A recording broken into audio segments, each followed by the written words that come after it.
कृष्णाय नमः। राधे कृष्णाय नमः।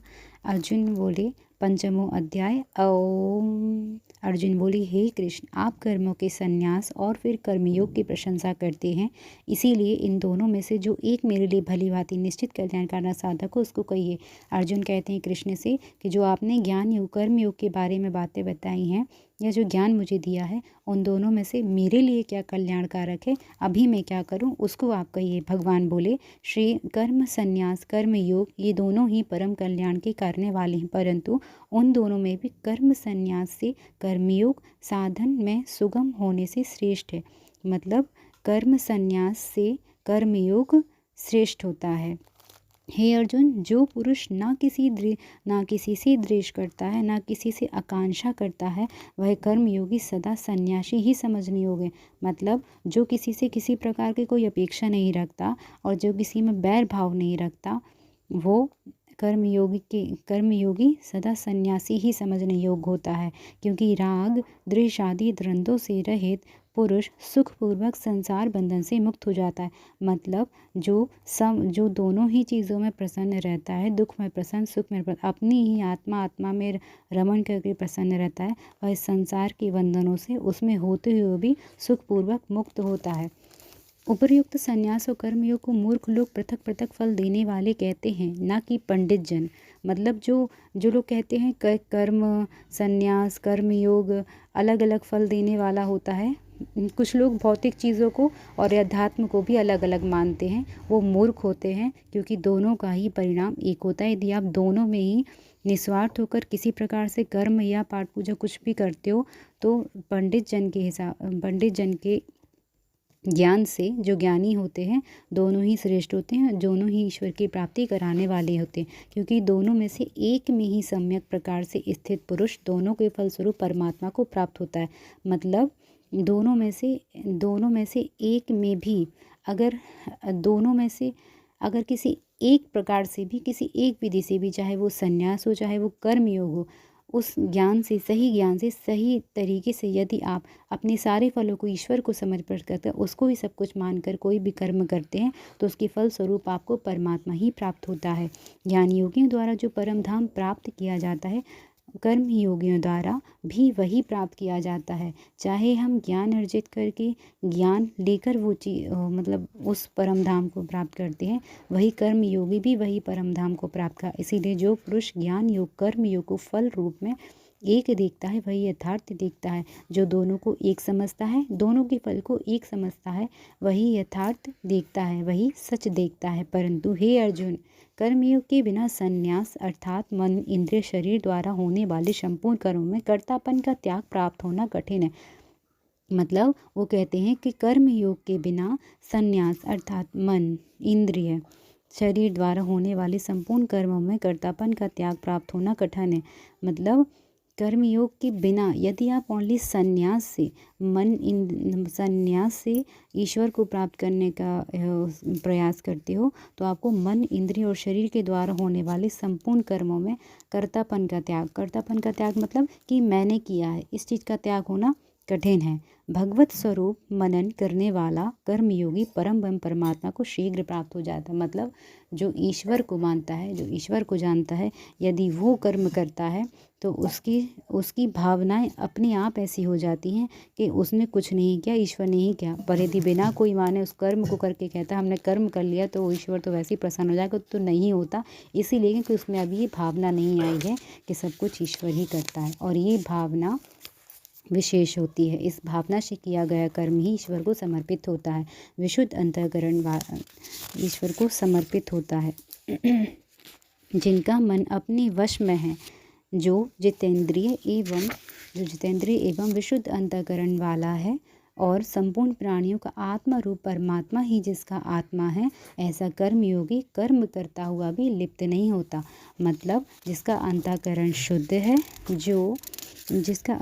शुद्ध है, जिसका मन वश में है। मतलब अगर आपका मन किसी भी चीज़ को करने का करता है, पर आप जानते हैं कि शास्त्र में वो चीज़ करने के लिए नहीं कही गई है, और अगर आप मन होते हुए भी नहीं करते हैं, तो मन आपका वश में है, उस तरह के लोगों के लिए उनका अंतःकरण शुद्ध होता है, उस तरह के लोगों के लिए संपूर्ण प्राणियों का आत्मा रूप परमात्मा, मतलब संपूर्ण प्राणियों की जो आत्मा है वह परमात्मा का ही रूप है। ऐसे कर्मयोगी कर्म करते हुए भी उसमें लिप्त नहीं होते। तत्व को जानने वाला कर्मयोगी तो देखता हुआ, सुनता हुआ, स्पर्श करता हुआ, सूंघता हुआ, भोजन करता हुआ, गमन करता हुआ, सोता हुआ, श्वास लेता हुआ, बोलता हुआ, त्यागता हुआ, ग्रहण करता हुआ, मतलब श्री कृष्ण कहते हैं कि जो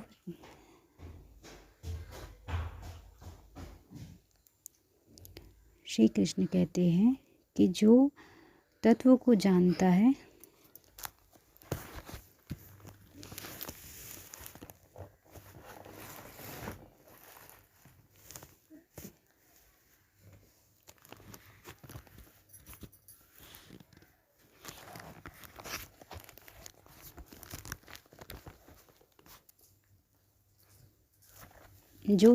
जानता है वह सांख्य योगी तो जब देखता है तब भी उन चीज़ों को मन में धारण नहीं करता। जो बुरा सुनता है तब भी उन चीज़ों को मन में धारण नहीं करता। कुछ बुरा स्पर्श करता है तब भी उन चीज़ों को मन में धारण नहीं करता। कुछ सूंघता है तब भी उनको मन में धारण नहीं करता। भोजन करता हुआ, गमन करता हुआ, सोता हुआ, श्वास लेता हुआ, बोलता हुआ, त्यागता हुआ, ग्रहण करता हुआ, आँखों को खोलता हुआ, मूंदता हुआ भी सब इंद्रियों को अपने अपने हाथों से वरत रही है। इस प्रकार समझकर निस्संदेह ऐसा माने कि मैं कुछ भी नहीं कर रहा हूँ। मतलब जब कोई ये समझ ले कि जो उसने देखा वो उसने अपनी इच्छा से नहीं देखा, ईश्वर की इच्छा से देखा। जो सुना उसने अपनी इच्छा से नहीं सुना, ईश्वर की इच्छा से सुना। क्या हम बाहर जाने से पहले ये सोचते हैं कि हम बाहर जाएंगे तो ये व्यक्ति यहाँ बैठा रहेगा और हमसे ये बोलेगा, क्या ये हमारे वश में होता है? नहीं होता है। तो यही चीज़ें जब व्यक्ति मान लेता है तो जो ईश्वर की इच्छा होगी वो हमारे सामने आएगा। तो वो निस्संदेह ऐसा मानकर कुछ भी ये समझ सकता है कि मैं कुछ भी नहीं करता। जो पुरुष सब कर्मों को परमात्मा में अर्पण करके सभी कर्मों को परमात्मा में अर्पण कर देता है, आसक्ति को त्याग कर कर्म करता है, वह पुरुष जल से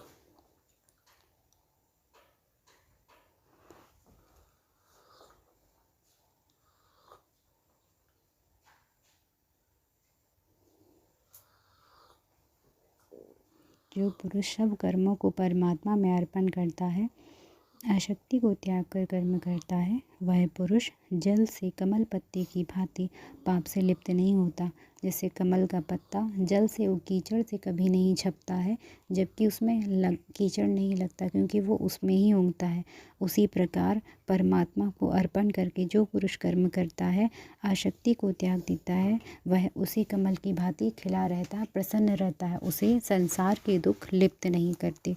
कर्मयोगी ममत्व बुद्धि रहित केवल इंद्रिय, मन, बुद्धि और शरीर द्वारा भी आसक्ति को त्याग कर अंतःकरण की शुद्धि के लिए कर्म करते हैं। कर्मयोगी अपनी ममत्व बुद्धि रहित मतलब जैसे कि हमें किसी से अधिक मोह होता है मतलब ये चीज़ हमें सुनने में अच्छी लग रही है, देखने में अच्छी लग रही है, तब भी हम उसे सुन रहे हैं, देख रहे हैं, स्पर्श कर रहे हैं। तो उस शक्ति को त्याग कर, तब भी वो इन चीज़ों को त्याग कर अंतःकरण की शुद्धि के लिए कर्म करते हैं। कर्मयोगी कर्मों के फल का त्याग करके भगवत प्राप्ति को शांति प्राप्त करते हैं। सकाम पुरुष कामना की प्रेरणा से फल में आसक्त होकर बनता है, और सकाम पुरुष जो होता है वह कामना की प्रेरणा से, मतलब हमें ये चीज़ पानी है और उस फल की इच्छा से क्या होता है, आसक्त होकर बंधता है। और अंतःकरण जिनके वश में है, ऐसा सांख्य योग का आचरण करने वाला पुरुष न करता हुआ न करवाता हुआ नवद्वारों वाले शरीर रूप घर में सब कर्मों को मन से त्याग कर आनंद पूर्ण परमात्मा में स्वरूप स्थित रहता है। अंतःकरण जिसके वश में हो जाता है, ऐसा सांख्य योग आचरण करने वाला पुरुष न करता हुआ न करवाता हुआ नवद्वारों शरीर रूप घर से सब कर्मों को मन से त्याग कर आनंद पूर्वक सच्चिदानंद परमात्मा के स्वरूप में स्थित रहता है हमेशा। परमेश्वर मनुष्यों के ना तो कर्तापन की, न कर्मों की, न कर्म फल की संयोग की ही रचना करते हैं। परमेश्वर मनुष्य की ना ही कर्तापन की रचना करते हैं, ना ही कर्मों की, ना ही कर्म फल की संयोग की रचना करते हैं, किंतु स्वभाव ही वर्त रहा है। सर्वव्यापी परमेश्वर भी ना किसी के पाप कर्म को, ना किसी के शुभ कर्म को ग्रहण करते हैं। सर्वव्यापी परमेश्वर ना ही किसी पे पाप को ग्रहण करते, ना ही किसी के शुभ कर्म को ग्रहण करते, किंतु अज्ञान के द्वारा ज्ञान ढका हुआ है, उसी से सब अज्ञानी मनुष्य मोहित होते रहते हैं। परंतु जिनका वह अज्ञान परमात्मा के तत्व ज्ञान द्वारा नष्ट कर दिया गया है, जब परमात्मा को कोई बहुत अच्छे से समझ लेता है, महसूस कर लेता है, तब क्या होता है, वो जो अज्ञान होता है वह नष्ट हो जाता है। उनका वह ज्ञान सूर्य के सदृश सच्चिदानंद परमात्मा को प्रकाशित कर देता है। मतलब उसका वह ज्ञान क्या कर देता है, परमात्मा को उसकी दृष्टि में प्रकाशित कर देता है, सूर्य के समान। जिनका मन तद्रूप हो रहा है, जैसे हम समझते हैं कि सूर्य जब आता है तभी दिन होता है, तभी उजाला होता है, उसी प्रकार वही व्यक्ति समझता है कि ईश्वर मेरी ज़िंदगी, ईश्वर मेरे स्मृति में और अंतःकरण में है, तभी तक मैं सब कुछ अच्छा कर पा रहा हूँ। वे ज्ञानी जन विद्या और विनय युक्त ब्राह्मण में तथा गौ, हाथी, कुत्ते, चंडाल में भी समदर्शी ही होते हैं। मतलब वे ज्ञानी जन जो विद्या और विनय युक्त होते हैं, वे ब्राह्मण के स्वभाव के गौ, हाथी, कुत्ते और चंडाल में भी एक समान भावना रखते हैं कि उसे भी कष्ट नहीं देते व्यर्थ में। जिनका मन समभाव में स्थित है, उनके द्वारा इस जीवित अवस्था में भी संपूर्ण संसार जीत लिया है, और जिसका मन इस स्वभाव का हो जाता है, उसने जीते जी भी उस अवस्था को संपूर्ण संसार को जीत लिया। मतलब उसे संसार की कोई भी वस्तु दुर्लभ और कठिन नहीं लगती, उस सारी कठिनाइयों में भी प्रसन्न रहता है, क्योंकि सच्चिदानंद घन परमात्मा निर्दोष और सम है। क्योंकि परमात्मा स्वयं निर्दोष होता है, वह सम भाव रखता है, वह चंडाल को पर भी कृपा करता है, कुत्ते पर भी, हाथी पर भी, गौ पर भी और मनुष्यों पर भी। इसीलिए हमें भी समभाव होना चाहिए उसके लिए। जो पुरुष प्रिय को प्राप्त होकर हर्षित नहीं होता, अप्रिय को प्राप्त करके उद्विग्न ना हो, वह स्थिर बुद्धि, संशय रहित ब्रह्म वेत्ता पुरुष सच्चिदानंद परमात्मा परम परात्मा में की भाव में नित्य स्थित है। जो भी पुरुष प्रिय को प्राप्त कर कर खुश नहीं होता और कोई भी बुरी चीज़ को प्राप्त कर उद्विग्न नहीं होता, वह स्थिर बुद्धि है, संशय रहित है, ब्रह्मवेत्ता पुरुष भगवान सच्चिदानंद परमात्मा पर एक ही भाव है, नित्य स्थित रहता है, हमेशा उसे उसका ही ध्यान रहता है।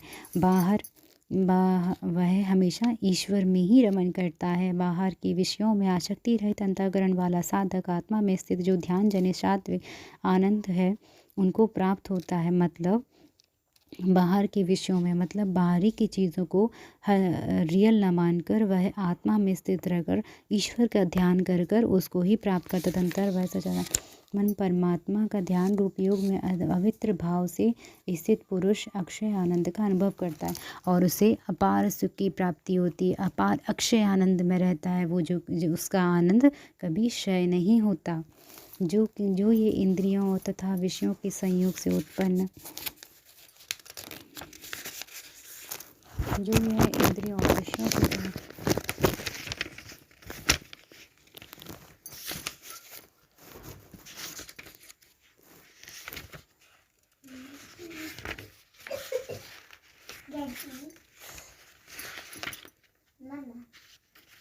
जो ये इंद्रियों और विषय के संयोग से उत्पन्न होने वाले सब भोग हैं, जो भी हमारे कानों को सुनने को देखने में उसके संयोग से जो भी हमें भोग मिलते हैं, यद्यपि विषयी पुरुषों को सुख रूप भासते हैं, तो भी दुख के हेतु और आदि अनंत काल अर्थात अनित्य है। तो भी क्या होता है, दुख के हेतु हे आदि अंत वाले अर्थात अनित्य है। इसीलिए हे अर्जुन, बुद्धिमान विवेको पुरुष उसमें नहीं रमना चाहिए। ये जो भी सुख हो, जो हमें अच्छे लगते हैं, वो क्या है, दुख ही हैं। इसीलिए हमें उन सब में और अनित्य है, अनित्य मतलब बदल जाते हैं। कभी जो चीज़ हमें अच्छी लगती है वो पुरानी होकर बुरी भी हो जाती है। जो व्यक्ति हमें हमेशा अच्छा लगता है वो हमें हमेशा अच्छा नहीं लगता, कभी वो क्रोध में हमें बुरा भी लगता है। तो हमेशा एक नहीं होता। मात्र ईश्वर के अलावा कोई भी व्यक्ति, सब कुछ परिवर्तित होता रहता है। यही समझकर जो विवेकी पुरुष उसमें नहीं रमता है। जो साधक इस मनुष्य शरीर का नाश होने से पहले पहले ही काम क्रोध से उत्पन्न होने वाले वेग को सहन करने में समर्थ हो जाता है, वही पुरुष योगी है, वही सुखी है। जो साधन मनुष्य शरीर से, मतलब आप अपने शरीर, जब तक आपकी आत्मा आपके शरीर में, आप जिंदा हैं, उस शरीर के नाश होने से पहले, आपके मरने से पहले आप काम और क्रोध से उत्पन्न होने वाले वेग को सहन करने में समर्थ हो जाते हैं, तो हम योगी और सुखी हो जाते हैं। जो पुरुष अंतरात्मा में ही सुख वाला है, जो अपने आप में ही प्रसन्न रहता है, अपने आप में ही प्रसन्न रहता है। और दुख दिया तो समझ लेगा दुख उसने नहीं दिया, ये परमात्मा ने मेरे लिए ये दुख देकर कुछ अच्छा करना चाहा है, ऐसा समझकर ही जो प्रसन्न रहता है और हर विषय में अपना सुख निकाल लेता है, परमात्मा का द्वारा किया हुआ जाता है, वह आत्मा ही हम आत्मा में रमन करता है और ज्ञान वाला हो जाता है। वह सच्चिदानंद परम ब्रह्म परमात्मा के एक भाव में प्राप्त संख्योगी शांत ब्रह्म को प्राप्त होता है। जिनके सब पाप नष्ट हो गए हैं, जिनके सब संशय ज्ञान के द्वारा निवृत्त हो गए हैं, जो संपूर्ण प्राणियों के हित में रत है, जिनका जीता हुआ मन निश्चल भाव परमात्मा में स्थित है, वह ब्रह्मवेत्ता पुरुष शांत ब्रह्म को प्राप्त होता है। जिनका पाप नष्ट हो जाता है, जिनके सभी डाउट जो होते हैं ज्ञान के द्वारा निवृत्त हो जाते हैं, जो सभी प्राणियों में हित करके अपन हित में रत है, जो सभी प्राणियों में जो चीज़ अच्छी हो वही करता है, जिसका मन जीता हुआ है, जो निश्चल भाव का है, वह परमात्मा में स्थित है, वह पुरुष ब्रह्मवेत्ता है और शांत ब्रह्म को प्राप्त होता है।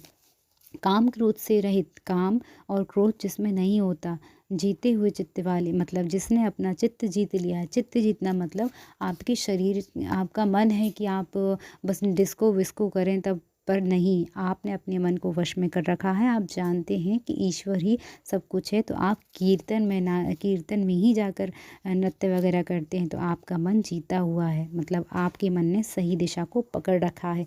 परम ब्रह्म परमात्मा का साक्षात्कार किए हुए ज्ञानी पुरुषों के लिए सब ओर से शांत परम परमात्मा ही परिपूर्ण है। परमात्मा का साक्षात्कार किए हुए ज्ञानी, जो पुरुष परमात्मा का साक्षात्कार कर लेता है, उसको जान लेता है, उसको महसूस कर लेता है, वह सब ओर से शांत परम परमात्मा से परिपूर्ण हो जाता है। बाहर के विषय भोगों को न चिंतन करता हुआ, मतलब बाहर का जो सुख है उसे महसूस ना करता हुआ, बाहर ही निकलकर नेत्रों की दृष्टि को भ्रकुटी के बीच में स्थित करके नासिका से विचरने वाले प्राण अपान वायु को सम करके, जिसकी इंद्रियां मन और बुद्धि जीती हुई हैं, ऐसा जो मोक्ष परायण मुनि इच्छा भय क्रोध से रहित हो गया है, वह सदा मुक्त ही है। मेरा भक्त मुझको सब यज्ञ तपों का भोगने वाला, संपूर्ण लोगों के ईश्वरों को ईश्वर तथा संपूर्ण भूत प्राणियों का सुर का तरता, स्वार्थ रहित, दयालु, प्रेमी, ऐसा तत्व से जानकर शांति को प्राप्त होता है। मतलब जो बाहर की चीज़ों का ध्यान नहीं करता है और नहीं करता है, और बाहर की चीज़ों को बाहर ही छोड़कर मतलब उसका मन में कभी चिंतन ना करता हुआ, अपनी दृष्टि से अपनी आँखों को बंद करके, अपनी भौहों के बीच में ध्यान करके, अपनी नासिका से दोनों वायु को एक साथ ऊपर कर को एक साथ छोड़कर, जो मन और इंद्रियों से किसी और चीज़ को ग्रहण नहीं करता, मतलब उसकी बुद्धि में कुछ नहीं चलता, ईश्वर का ध्यान रहे, मन में भी ईश्वर का ध्यान रहे, तो ऐसा जो मोक्ष परायण व्यक्ति होता है, वह क्या होता है, मुनि होता है। वह उसे किसी प्रकार की कोई इच्छा नहीं होती, कोई डर नहीं होता, कोई क्रोध नहीं होता, वह सदा मुक्त ही है। मेरा भक्त मुझको सब यज्ञ और तपों का भोगने वाला, संपूर्ण लोगों के ईश्वरों का भी ईश्वर, मतलब मेरा जो भक्त है, कृष्ण कहते हैं, वह यज्ञ और तपों को भोगने वाला है, सभी लोगों के ईश्वर का भी ईश्वर, संपूर्ण भूत प्राणियों का सुखद अर्थात स्वार्थ के बिना रहता है, दयालु होता है, प्रेमी होता है, ऐसा तत्व से जानकर शांति को प्राप्त होता है। जय श्री राधे कृष्णाय नमः। 5वें अध्याय की जय हो।